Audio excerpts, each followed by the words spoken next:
electricity is passed through a conductor, it displays a magnetic effect.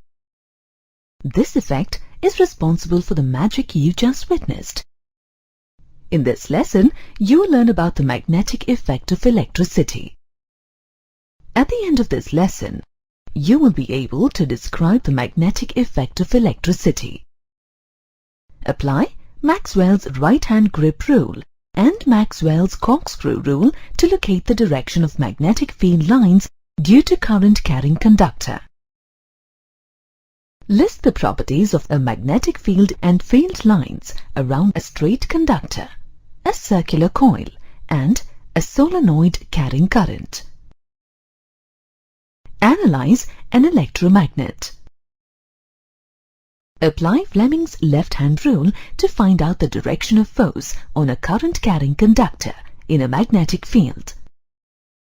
And demonstrate the construction and working of an electric motor.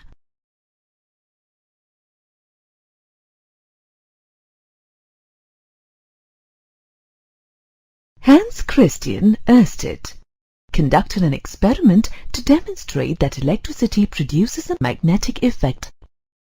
The experiment is set up for you as you can see. Let's see what happens if we close the key to allow current to pass from south to north. The magnetic needle originally points north. However, when current passes through the wire from the south to the north, the needle deflects to the west. As you saw in Ørsted's experiment, when an electric current passes through a conductor, a magnetic field is created around the conductor. This phenomenon is called as the magnetic effect of electricity. Let's analyze this magnetic effect further. You will observe that if you place the compass above the wire and allow current to pass from the south to the north, the compass needle deflects to the east. If you reverse the direction of the current in the wire, the direction of the deflection of the magnetic needle is reversed. The angle of deflection is directly proportional to the strength of the current through the wire.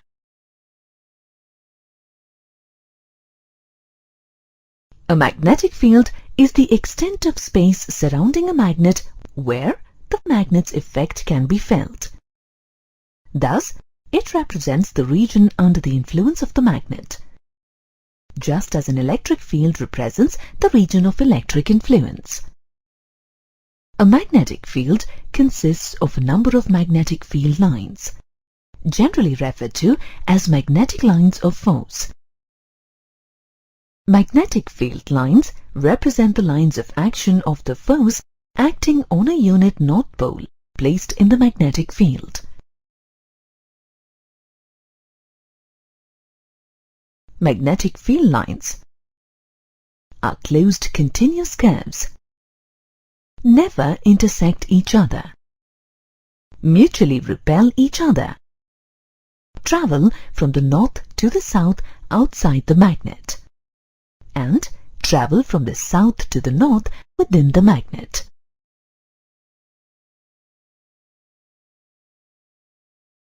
You can determine the direction of magnetic field lines due to a current-carrying conductor using Maxwell's right-hand grip rule. According to this rule, if you hold a conductor in your right hand with your fingers curled around it and your thumb stretched out as shown, then your thumb denotes the direction of the current in the conductor, and the direction of the curling of your fingers indicates the direction of the magnetic field lines due to the conductor. In the example shown, the current in the wire AB passes in the direction of the thumb, from end A to end B. The direction of the magnetic field due to the current in the wire is represented by the curl of the fingers, as shown. This rule is also called Maxwell's corkscrew rule. Consider a right-handed corkscrew kept parallel to a current-carrying conductor. On turning, if the screw advances in the direction of the current, then the direction of rotation of its head gives the direction of the magnetic field lines due to the conductor. Thus, magnetic field lines around a current-carrying conductor are in the form of concentric circles and can be either clockwise or counterclockwise depending on the direction of the current. Magnetic field lines vary with the shape and form of the conductor. Let's take a look at the magnetic field and field lines around a straight conductor, a circular loop, and a solenoid. An experiment will help you understand how magnetic field is spread around the straight current-carrying conductor. To begin the experiment, we fix a white sheet on a cardboard, which is clamped to a stand. Next, we pass a thick copper wire connected to a battery and key through a hole at the center of the cardboard. Finally, some iron filings are sprinkled on the board and current is allowed to pass through the wire by switching the key on. You will observe that when the current flows through the wire, the iron filings arrange themselves in a concentric circular pattern.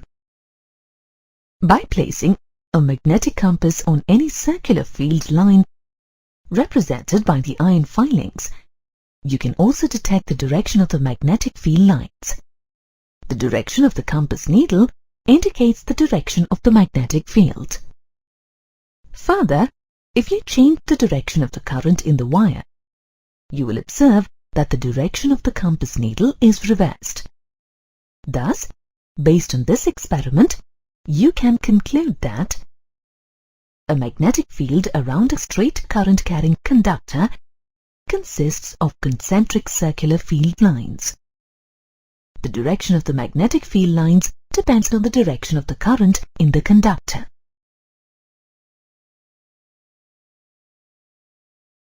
In general, magnetic field lines around the straight current-carrying conductor form concentric circles around every point on the conductor, with the center on the axis of the conductor. Lie in a plane that is perpendicular to the length of the conductor. Increase or decrease with an increase or decrease in the strength of the current respectively. Create a cylindrical magnetic field around the conductor.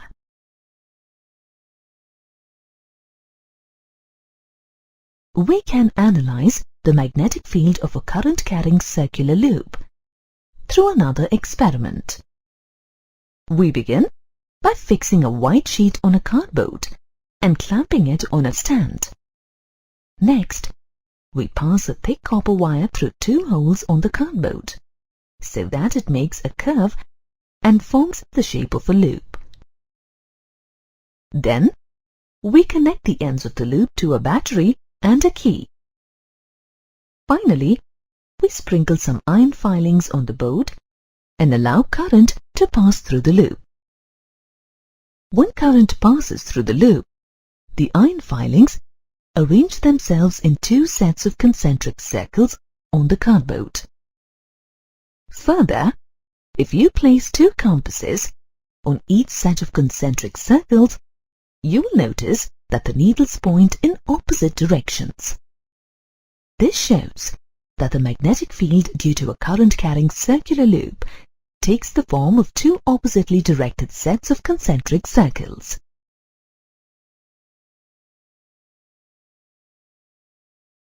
Magnetic field lines around a current-carrying circular loop have the following properties. The lines are circular near the loop and tend to get elliptical away from it. They travel in the same direction within the area enclosed by the loop. They are parallel to each other near the center of the loop, indicating the uniformity of the magnetic field. They lie in a plane perpendicular to the plane of the loop at its center. They increase or decrease with an increase or decrease in the strength of the current respectively. These lines create a south pole at the face of the loop where the field lines enter the loop, and the current in the loop is in a clockwise direction. They create a north pole at the opposite face of the loop, where the field lines leave the loop, and the current in the loop is in a counterclockwise direction.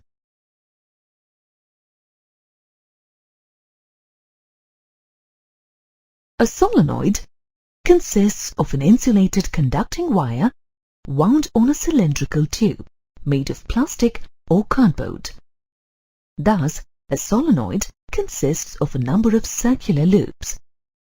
That is, it constitutes a coil.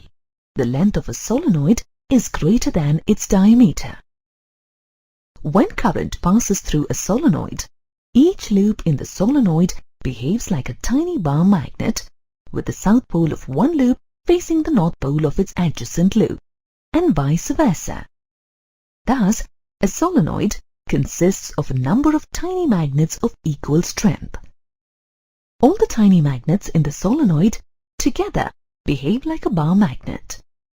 The end of the coil, at which the current in the coil is in a clockwise direction, develops south polarity, while the other end, where the current in the coil is in a counterclockwise direction, develops north polarity.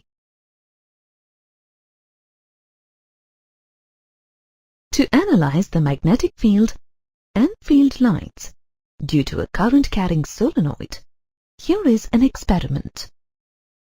In this experiment, we fix a solenoid in a slit in a cardboard. We connect this solenoid to a battery and a key. Finally, we sprinkle iron filings on the cardboard and close the key to complete the circuit. When current passes through the solenoid, the iron filings arrange themselves in a pattern that represents the magnetic field lines due to the solenoid. These lines can be traced using compass needles. Magnetic field lines due to a solenoid are parallel to each other and to the axis of the solenoid within it, travel from the south pole to the north pole within the magnet, and travel from the north pole to the south pole outside the magnet. The density of magnetic field lines indicates the intensity of a magnetic field measured in Newton per ampere meter or Tesla. The intensity of a magnetic field can be increased by increasing the strength of the current, increasing the number of turns in the solenoid, or inserting a soft iron core in the solenoid.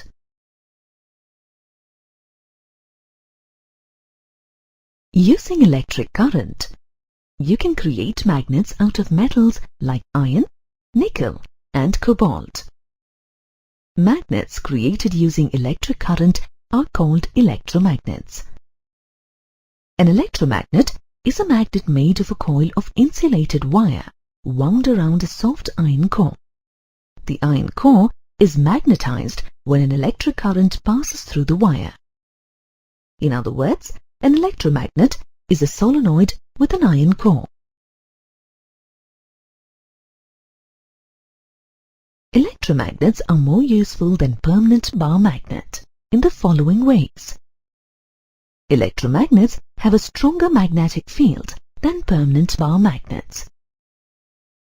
It is possible to reverse the polarity of electromagnets, but not in the case of permanent magnets.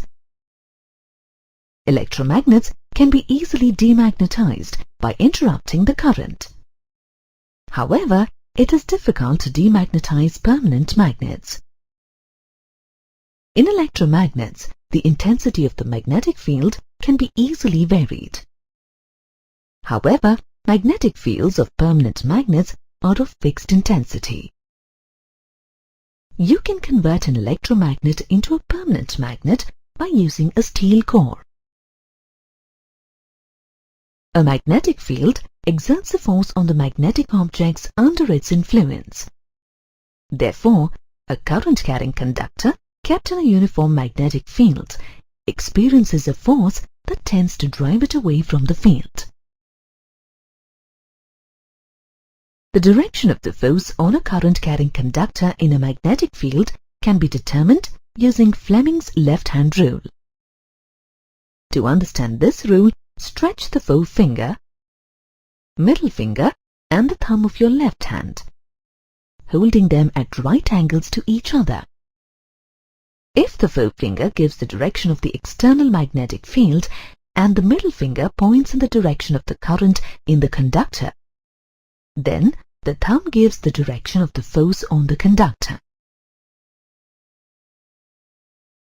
An electric motor converts electrical energy into mechanical energy using the magnetic effect of electricity. You find electric motors in household appliances such as fans, refrigerators, washing machines, pool pumps, and floor vacuums. An electric motor is built on the principle that a current-carrying coil rotates when kept in a strong magnetic field as it experiences torque. An electric motor consists of 6 main parts.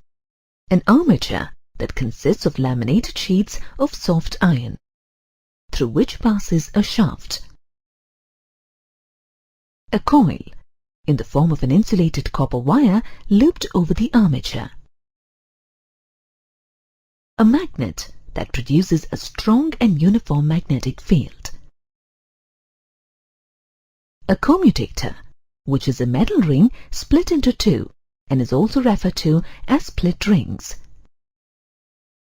This commutator is connected to the two ends of the coil.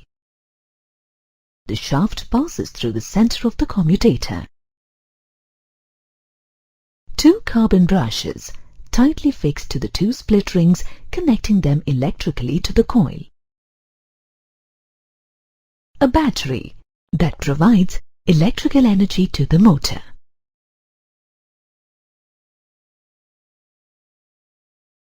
Let's examine how an electric motor works. Consider a rectangular coil PQRS placed horizontally between the north and south poles of a magnet and connected to a battery.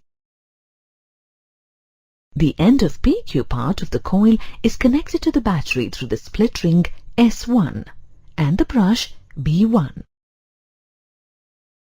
The end of RS part of the coil is connected to the battery through the split ring S2 and the brush B2.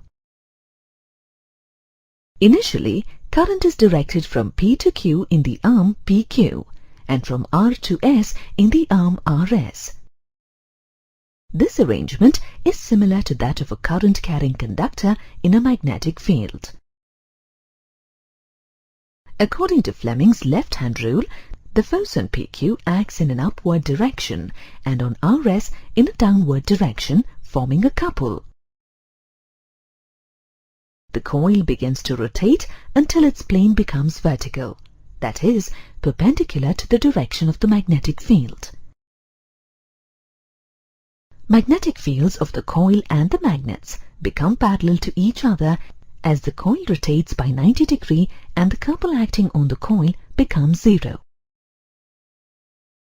However, the coil rotates further through 180 degrees due to inertia. The plane of the coil becomes horizontal again. When the coil rotates by 180 degrees, the split rings also rotate along with the coil. Now, the split ring S1 connects end PQ of the coil to carbon brush B2. Similarly, S2 connects RS to B1. This reverses the current through the coil. The current now enters the coil through S2, passes along S, R, Q, P, and leaves the coil through S1. The torque acting on the coil causes PQ to go down and RS to go up. The torque acts on the coil until it rotates through 90 degrees. Further, it rotates through another 90 degrees due to inertia and becomes horizontal again. On completing one full rotation, the split ring S1 connects PQ once again to carbon brush B1. Similarly, S2 connects RS to B2. Thus, as long as the coil is connected to a battery, it continues to rotate and convert electrical energy into mechanical energy. The power of an electric motor depends on the strength of the current through the coil, the number of turns in the coil, the area of cross-section of the coil, the strength of the magnetic field, and the lamination of the iron core. This lamination reduces energy losses.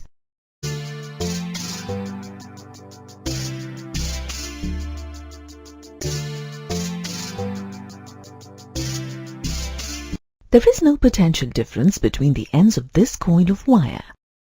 How then does the bulb glow? A magnetic field gives rise to an electric current in a conductor due to electromagnetic induction.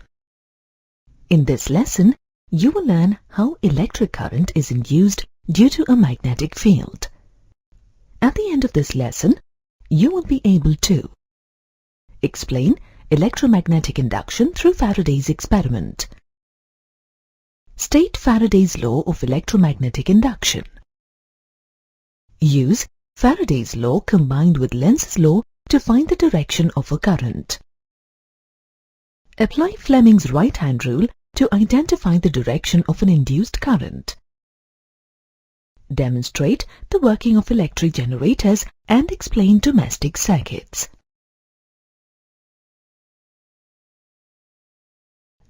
You just observed that there was no electric cell to maintain a potential difference across the circuit. Yet, the bulb started glowing. When the wire is moved across a magnetic field, the free electrons in the wire experience a force that makes them move through the wire, inducing an electromotive force EMF, and thus an electric current in the wire.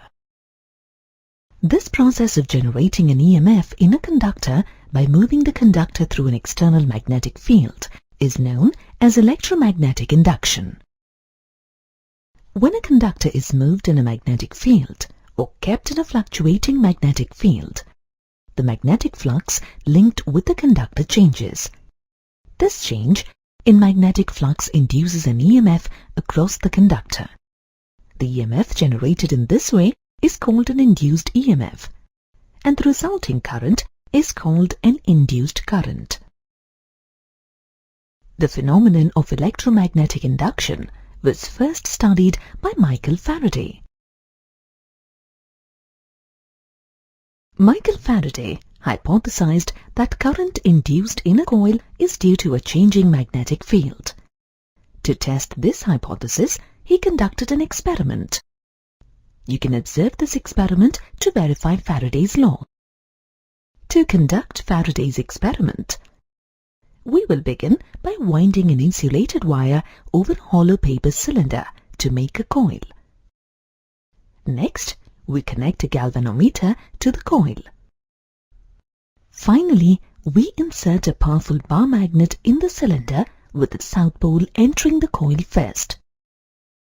We observe that when the magnet is moved in, the galvanometer needle deflects towards the left. When the magnet is moved out of the coil, the galvanometer needle deflects towards the right. If the magnet is not moved inside or outside the coil, meaning the magnet is stationary, the needle immediately returns to zero. The deflection of the needle when the magnet is moved in or out indicates that a current has been induced in the coil. Thus, an EMF is induced in the coil due to the movement of the magnet. Faraday's experiment confirmed that a moving magnetic field is necessary for electromagnetic induction. The direction of deflection of the galvanometer needle depends on which pole is inserted in the coil first.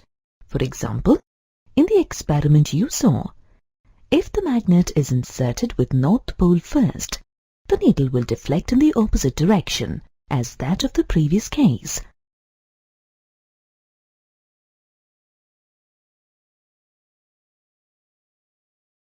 In Faraday's experiment, you observed that a relative change in a magnetic field induces EMF in a conductor. The magnetic field can be changed in two ways: by relative motion between the coil and the magnet, as you saw in Faraday's experiment, or by winding two coils on the cylinder near each other, as shown.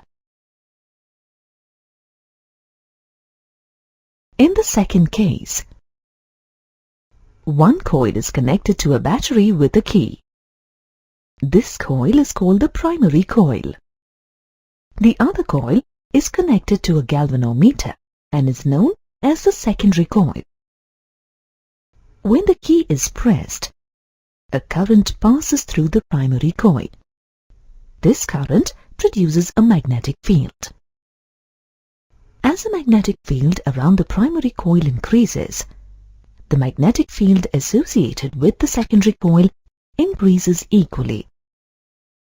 The change in the magnetic field associated with the secondary coil induces EMF in the secondary coil. This EMF can be observed through the deflection of the needle in the galvanometer. The quantum and direction of EMF induced due to electromagnetic induction depends on 5 factors. Let's examine these factors one by one. The first factor is the direction of motion of the magnet in a coil. This determines the direction of the induced current. If you insert the magnet in the coil, the galvanometer needle deflects in a particular direction. When you move the magnet out, the needle deflects in the reverse direction. Thus, the direction of current gets reversed when the direction of motion of the magnet changes. The direction of the induced current in the coil also depends on the orientation of the magnet. If you move the magnet into the coil with its north pole first, rather than the south pole first, the direction of the induced current in the coil is reversed. The speed of motion of the magnet through a coil determines the strength of the induced current. Thus, if you increase the speed of the motion of the magnet, the EMF generated increases, and vice versa. The strength of the magnet is another important factor. The quantum of EMF induced in a coil is proportional to the strength of the magnet. The stronger the magnet, the higher the induced EMF, and thus increased induced current in the coil. Finally, the number of turns in the coil also affects the induced EMF. Using a coil with a greater number of turns increases the induced EMF. Based on his experiments, Faraday postulated a law on electromagnetic induction. Faraday's law states that the induced electromotive force E in any closed circuit is directly proportional to the rate of change of the magnetic flux through the circuit. You can determine the direction of the current induced when a conductor moves in a magnetic field using Fleming's right-hand rule. This rule is also known as the generator rule. To use Fleming's right-hand rule, stretch the thumb, the index finger and the middle finger of your right hand so that they are at right angles to each other as shown. If the index finger points in the direction of the magnetic field and the thumb indicates the direction of the motion of the conductor, then the middle finger indicates the direction of the induced current in the conductor. Consider a conductor AB connected to a galvanometer placed in a magnetic field. The direction of the magnetic field is from the North Pole to the South Pole. When you move the conductor up, the galvanometer needle deflects to the right. This rightward deflection indicates the direction of the current in the conductor from end A to end B. If you move the conductor downwards in the magnetic field, the galvanometer needle deflects to the left. This indicates the direction of the current in the conductor from B to A. Thus, you can see that the direction of the magnetic field, the movement of the conductor and the induced current are at right angles to each other.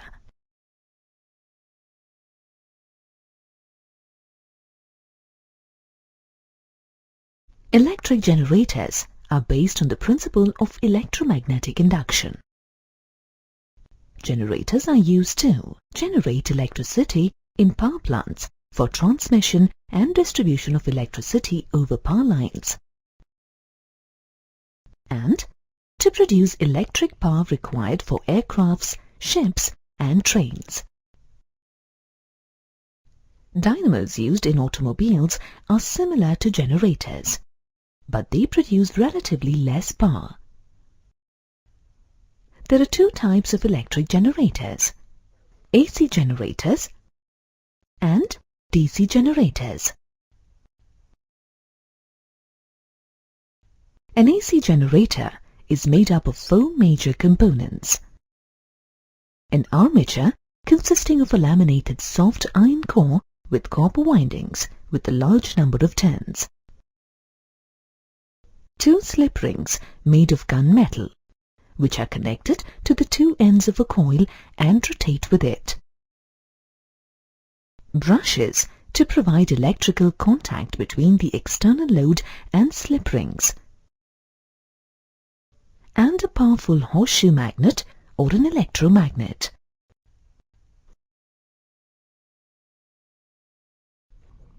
Now let's examine how a generator works.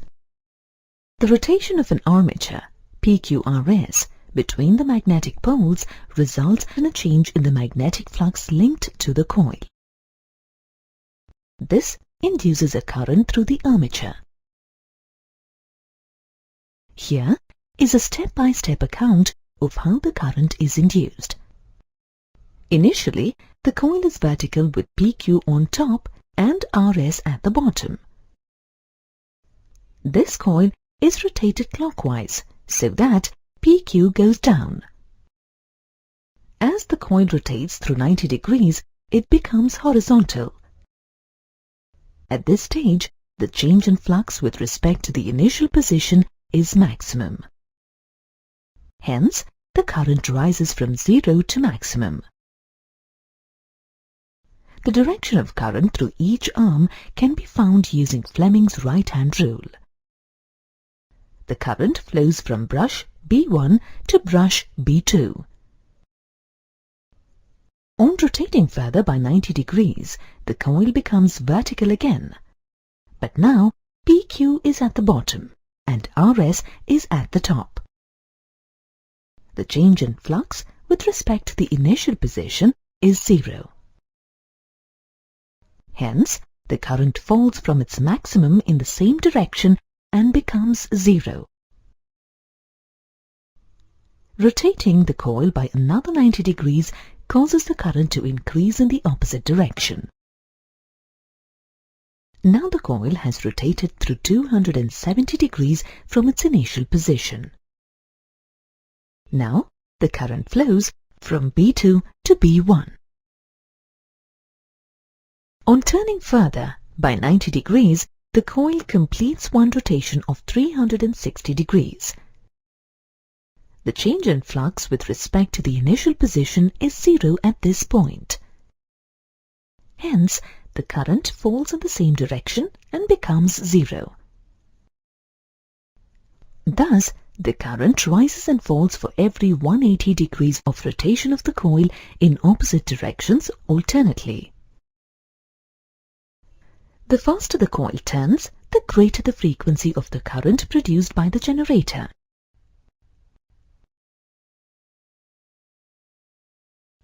In an AC generator, the induced current changes its direction periodically and is therefore called alternating current. An AC voltage is continually changing between positive and negative. The rate of change in the direction of the current is called the frequency of the alternating current. It is measured in Hertz, that is, the number of cycles per second. The increase in value from 0 to the positive maximum, then the decrease back to 0, then the further increase to the negative maximum, and the decrease back to 0 is counted as one complete cycle. Like an AC generator, a DC generator also works on the principle of electromagnetic induction. However, a DC generator produces direct current and is commonly used in small-scale power generation devices such as a dynamo. A DC generator is equipped with a commutator, which is a pair of split rings, in a position similar to that of slip rings in an AC generator. A commutator helps in keeping the polarity of the brushes the same to ensure unidirectional current. The other major components of a DC generator are similar to that in an AC generator. A DC generator that contains a loop generates a pulsating DC current. To produce a more stable output, a coil with more turns is typically used.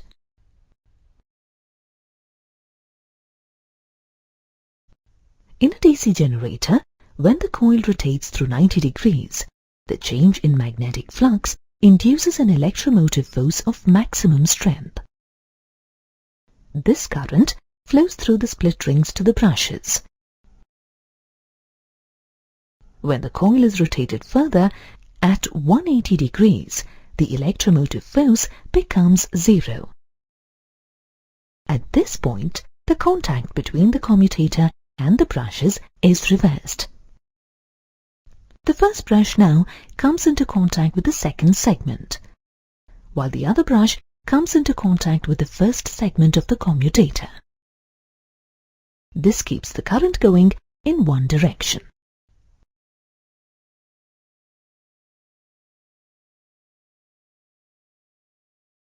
Most of the power plants in the world produce high-frequency alternating current that is supplied to industrial and household consumers through power grids. Electrical components and wires fitted in a household to supply electricity to various appliances form a domestic electric circuit. Let's see how electricity is distributed through domestic electric circuits. A network of overhead or underground cables brings power to our homes. Domestic electric circuits are connected to this network through main supply cables, commonly known as mains.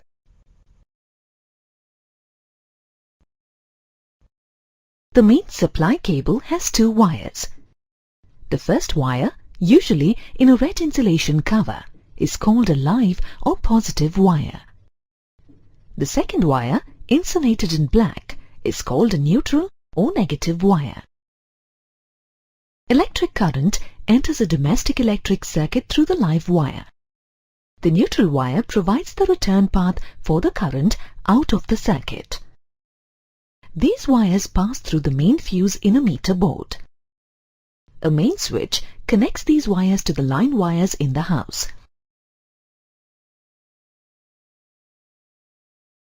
Line wires supply electricity to all circuits within the household. Separate circuits may be used for power lines supplying 15 ampere and 5 ampere current. This is to provide for varied current requirements of appliances. Appliances with higher power ratings, such as air coolers and geysers, require a 15 ampere supply.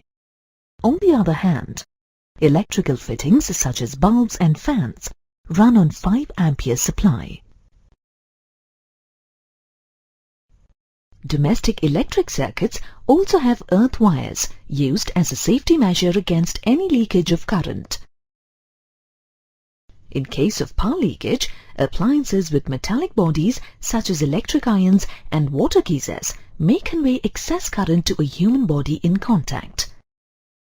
This can result in an electric shock and may, at times, also prove fatal. Connecting the metallic bodies of these appliances to earth wire ensures that any current leakages are conveyed to the earth. Hence, earth wires save users from severe electric shocks. Earth wires are generally insulated in green color.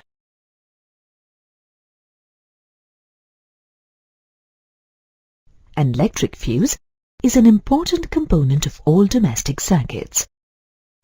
An electric fuse is a safety device used to protect an electric circuit against excessive current. If your electrical appliances receive very strong current, they could get damaged and stop functioning. To prevent damage from fluctuations in the current, an electric fuse is used in the domestic circuits.